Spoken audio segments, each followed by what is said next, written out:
In part one of our interview with Brad Williams, we talked about patient assistance programs and that help is available for people who can't afford their prescription medication. In part two, we're going to talk about what it's like dealing with patient assistance programs. Over 40 million Americans qualify for these programs, yet last year only 7 million even got one prescription from these patient assistance programs. So what's it like to deal with these programs? I talk more with Brad. So if you're lucky enough to find the programs, you got to find it for multiple drugs. So if I have 5 different medications, it's probably made by 4 or 5 different manufacturers. So I have to find all of these bureaucracies, and then I'm got to procure their paperwork, send that in with the right documentation, as you said, and each one wants different documentation. Absolutely. Now, if I get all of that right, then they're going to send me how many medications can I expect shortly? Well, that just very much depends. Remember, all these companies send drugs at different times in different quantities, so it's very difficult to understand that. If you sign up with us, we explain it to you. We know all the ins and outs of every program. We know exactly how it works, and that's why when patients join us, we're able to explain everything. They're not working with 8 different people from New Jersey to St. Louis, where many of these companies are. They're dealing with us right here in Austin. We take care of them, and we explain how these programs operate. Now, otherwise, if they're doing it on their own, and many people can, they really very much have to contact each and every one of these companies, ask what their basic processing times are, if they'll tell them, ask when the drug is coming, ask what's going on, and what they need to do. You're dealing with too many people. A lot of people can handle this, but many people don't. We help the people that can't handle this or don't want to. So on average, if I get this all done, I mean, what do most pharmaceuticals, do I get a 30-day supply, 60-day supply? What's most common? Well, what's most common is 3-month supplies. Most companies, and depending on licensing issues, companies send the drug either to your home or to the doctor's office. Now, it's split almost 50-50 between the companies that do either or. About half of them send them to the home, about half of them send them to the doctor's office. This is not the problem, of course. The real issue is many of the companies sending in different supplies. Some send in 30 days, some send in 60 days. Now think about somebody on 5 or 6 medications. Even if you get all of the paperwork for each one of these companies together at the same time, you get every different type of income document each one wants, and you send them off at the same time, your drugs don't arrive at the same time. Your drugs arrive at very different times, and they don't go to the same places. So as a result, your first drug might arrive after about 2.5 weeks. If you're dealing with somebody like Pfizer, their processing times are about 2.5 weeks before they receive it, the paperwork, and send the medication out. What if you're dealing with RX Outreach? You might have sent the form at the same time, but they deal with a large amount of requests. As a result, you'll get that drug 3 weeks later. But remember, say you receive that Pfizer drug, and you call RX Outreach about it because you called RX Outreach about their drug, wondering what's going on. They won't say that they have your form yet because they haven't processed it yet. RX Outreach receives your paperwork and they hold on to it for a few weeks. As a result, they won't tell you this until it's time to send the drug out. So all of a sudden you've sent one thing in properly and you sent the other form in properly to the other company, but you're not hearing the answer that you would understand. All right, so you get your medications at different times? Absolutely. Sometimes they send it to the doctor's office, sometimes they send it directly to the patient? Yes. Why is the disparity? Well, there's a disparity simply because of licensing issues with the government, the federal government. Some companies are licensed to dispense medications straight to the home, straight to where the patient lives. Other companies are not allowed to do that. They actually must send it to the prescriber, aka the doctor.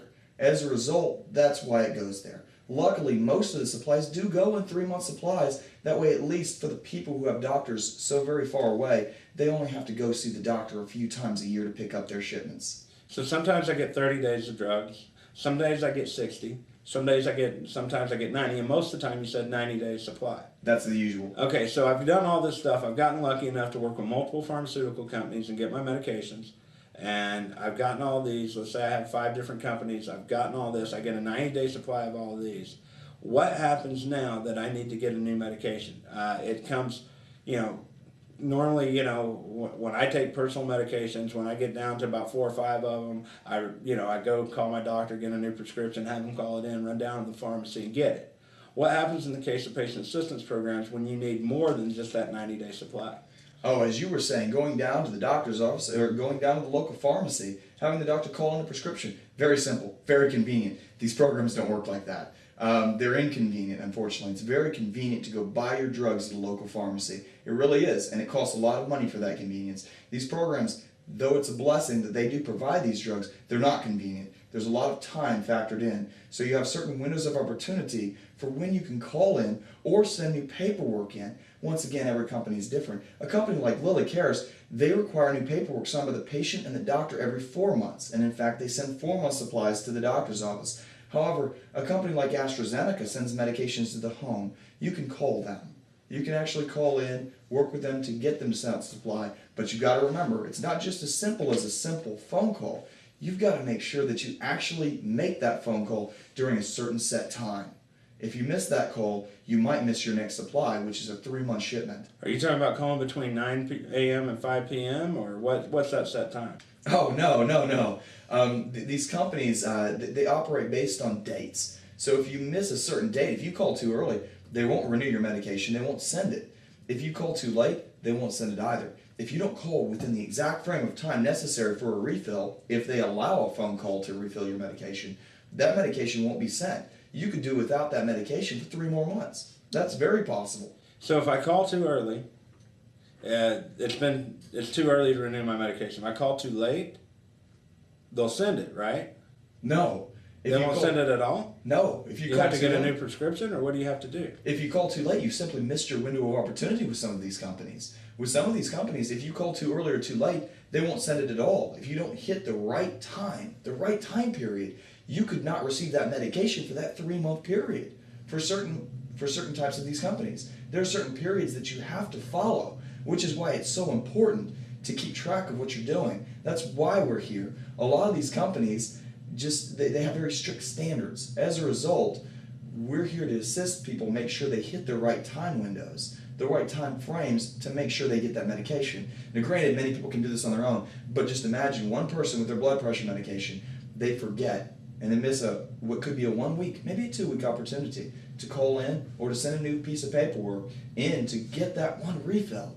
If they miss that, they could do without for the next 3 to 4 months. And it is a bureaucracy. These companies are that. Their rules are stringent. They very much are. Okay, so let me get this straight. Some companies will actually, if you call, of course you call in too early, they won't send you your medications. If you call in too late, they don't just send you the medications too late. They won't send it to you at all. That's true. Is that all companies do that? That's true. Not all companies do that at all. Certain companies do that, but remember, we're dealing with 260 bureaucracies. As a result, once again, they have multiple different rules. Some companies do this, yes, but not all of them. But remember, even if you call in late and they do send the med, how long have you done without that medication? You might have forgotten for just 2 weeks. What if you have Alzheimer's? You forgot for 2 weeks. You're without whatever that med might be for your blood pressure, for your oncology, perhaps for your cardiology, for your heart. Perhaps you'll do without that one for 2 weeks. If that's the case, that's a very terrible thing. That's another thing we take care of. We make sure that you get your meds. That way you don't have a lull in terms of when you're taking your meds. You don't want to do without, not in this day and age. We want you to get your meds. That's what we take care of. Okay, so we get through the renewal process. And you said some of them you can call. Other people, you have to actually mail a new application. Do you have to provide new documentation as well? Sometimes, yes. Certain companies, remember we're dealing with 260 different companies plus. Certain companies you have to send new documentation every time, every 3 months. Some companies you only need paperwork once a year, but that's not all of them. That's barely half of them at best. Many of these companies require new documentation every couple of months. It's a lot of work. Every couple of months. So you need a new application, a new prescription, sometimes new proof of income or other documents like.